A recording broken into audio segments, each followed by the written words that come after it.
LeVar says, here on Essex Street in Lower Manhattan, many immigrants start their new lives in America. Now let's pause here and take a look at some of these signs, shall we? Essex Camera, Electronics Discount Appliance. What does it say at the bottom? No 220 volts? Don't know what that means. It says here that Essex Camera was at 17 Essex Streets. Let's see what's there. That might be where this piece of video was filmed. There's certainly a lot of fire escapes there. Let's see what some of these other signs say.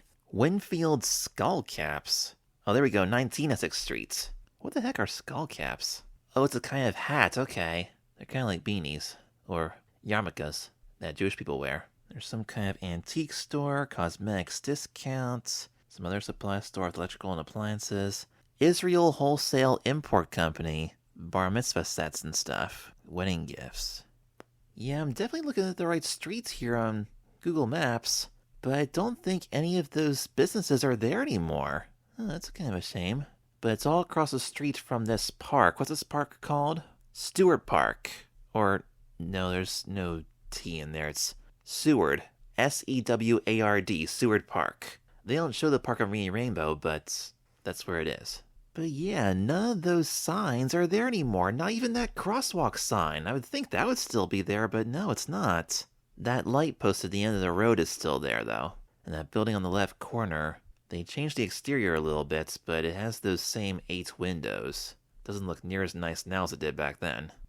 That one-way sign that you see on the very right of the picture, that's the end of Hester Street right there. Right there where you see the one-way sign. And that no parking sign has been replaced with a more modern one since then. So yeah, it's kind of cool to see the location of where this part was filmed, but all those fancy shops that the immigrants starred are no longer there. So then we dissolve to the next shots, and we see LeVar now walking down a street. We'll try to figure out what street this is in a moment. But he says, the immigrants that came here tried to blend in quickly by putting aside their old ways, but many traditions survived, like the old world recipe for a good old-fashioned sour pickle. Now right behind him we see a sign that says Gus's Pickles, but he doesn't stop there, he stops at a different pickle shop. And actually, he's walking down this exact same block, but it's looking in the other direction. They got all those flags hanging over the street there. They're no longer there. That big building there, on the other side of the road that we see out in the distance, that's still there. Looks like a huge apartment complex. I wonder if we can see what that building's called. That big tower is at the corner of Essex and Broome. B-R-O-O-M-E. Broome Street. Yeah, I believe that building is 66 Essex Street, and it's right across from what is now the Essex Market. That was definitely not around back in the 80s. Well, not in that building anyway. It was in a different building. It used to be a place called the Essex Street Retail Market, which they don't show in the show. But yeah, the current Essex Market is right there at the corner of Essex and Broome Street. But anyway, let's do a little more research on this pickle place that LeVar's looking at here.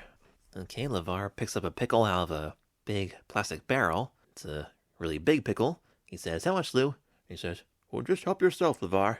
So he's let him have it for free. That's nice. And LeVar tastes it. He says, now that's a pickle. I like pickles too. I like pickles on burgers and on salads and stuff. I don't think I've ever had a pickle that big before. Okay, now I'm looking at this article from Untapped New York. It says here that Essex Street was dubbed Pickle Alley for the dozens of pickle vendors found there. The New York City pickle scene hit its peak in the late 19th through early 20th centuries, when the city experienced a large influx of Jewish immigrants from Eastern Europe. Okay, that makes sense because we saw a bunch of Jewish businesses on those signs.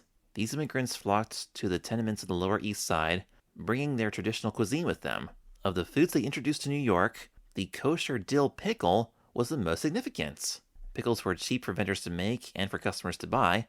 Late 1800s, you could get a whole cucumber pickle for a penny. Wow. By the 1920s, a pickle would be about 5 cents. The affordable prices made the pickles a favorite grab-and-go street food. At one point, there were estimated to be more than 80 pickle vendors on Essex Street alone, with more than 200 pickle vendors in all of New York City. Now, the pickle shops on Essex Street are no longer there today. However, one store survived called the Pickle Guys. They're at 357 Grand Street.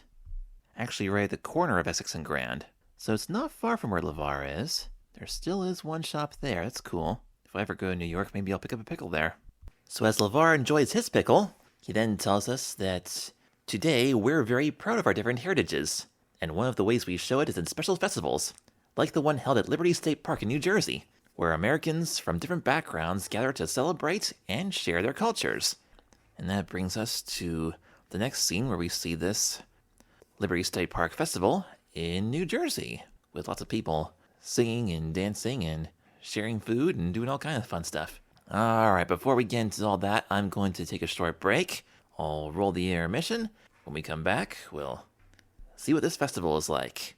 I'll be back in a moment with more.